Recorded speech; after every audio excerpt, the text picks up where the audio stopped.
Hello, in this lesson, we are going to be looking at the topic of applying context meaningfully. So, our objectives for today's session, we are going to understand the role of context in literature and how it shapes meaning. We are going to learn how to apply relevant historical, social, political, and biographical context to your analysis.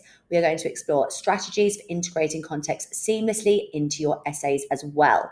So, welcome to today's session on applying context meaningfully. It's really, really important, and not just using context as a bolt-on because we think that we need to do it because of the assessment objectives. And we're going to be doing that in your essays.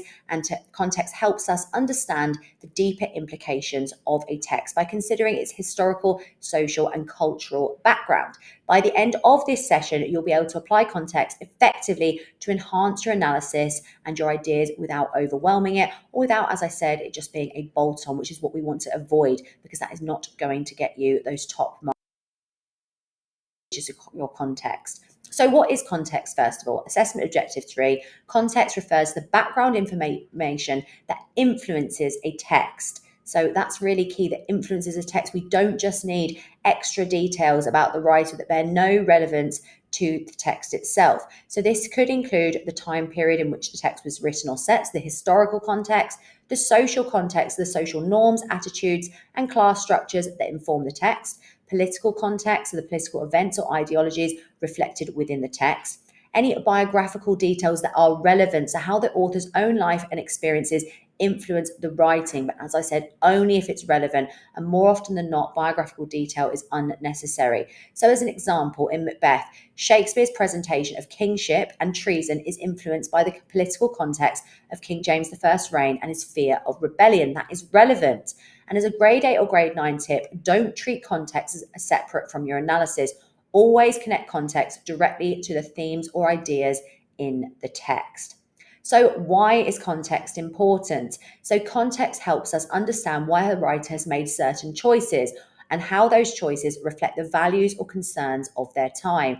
It can deepen your analysis by providing insight into the writer's intentions, which of course is crucial, and how the audience would have interpreted the text.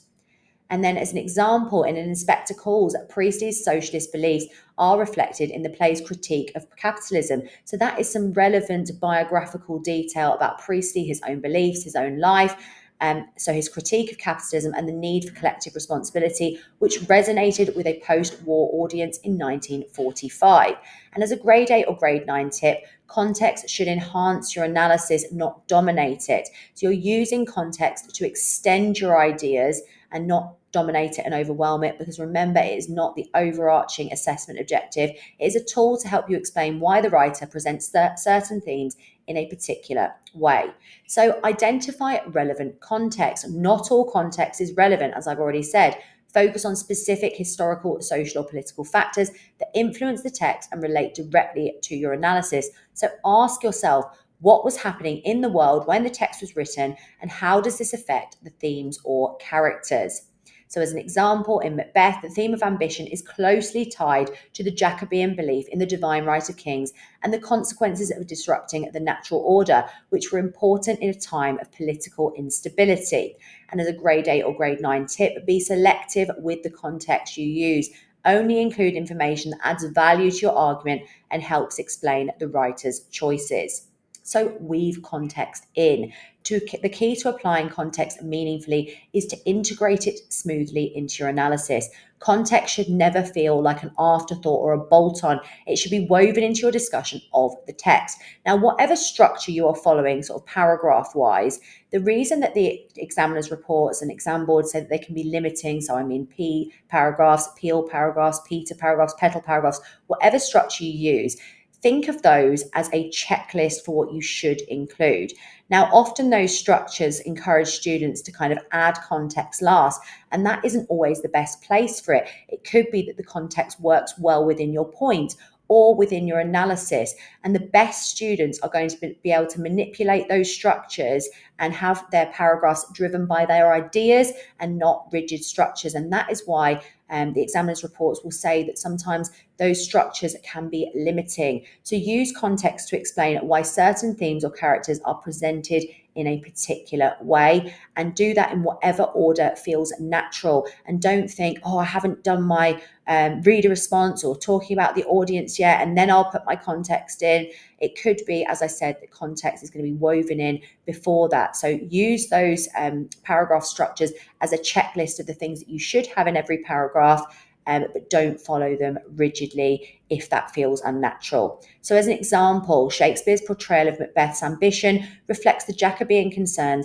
with treason and regicide. Written during the reign of King James I, a monarch who had survived the Gunpowder Plot, the play serves as a warning about the dangers of disrupting the natural order.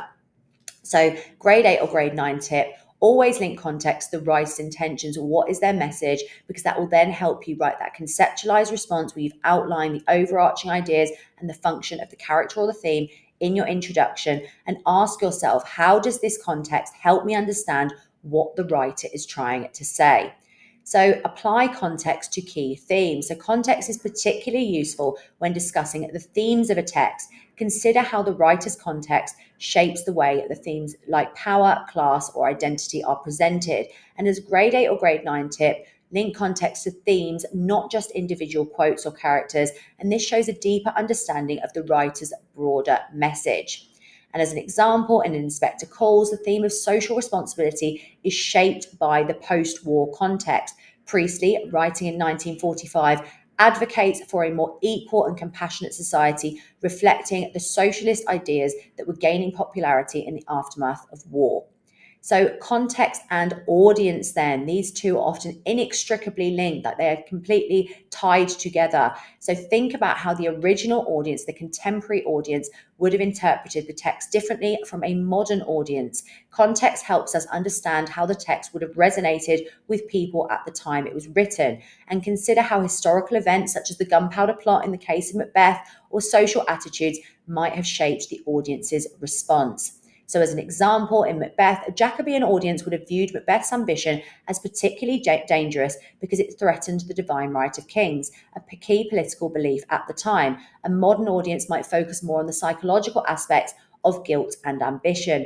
And as a grade 8 or grade 9 tip, discuss how the audience's reaction, or the reader's reaction in the case of a novel, to the text might have changed over time. This shows an awareness of how context influences both the writer and the reader or the audience.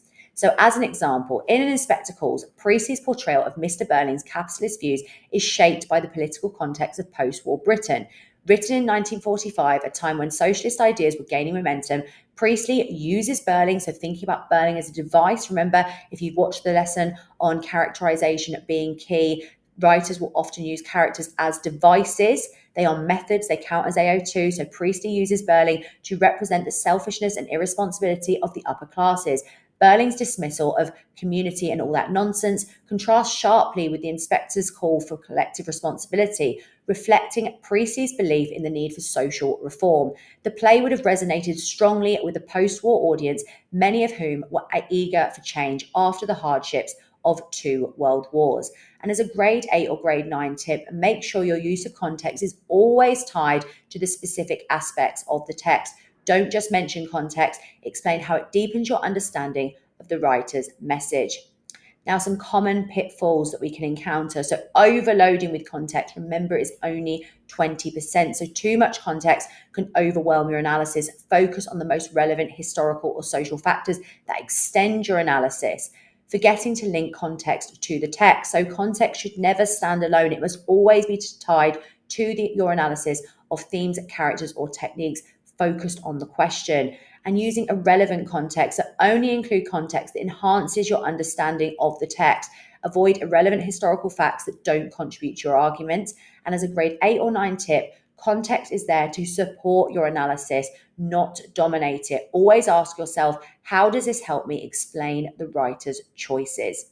And then some final thoughts. So context is an essential tool for deepening your analysis. Do not forget it, do not neglect it, but must always be tied directly to your interpretation of the text. Think about how the writer's historical or social context shapes their themes and messages. Context helps explain why certain ideas are presented in particular ways.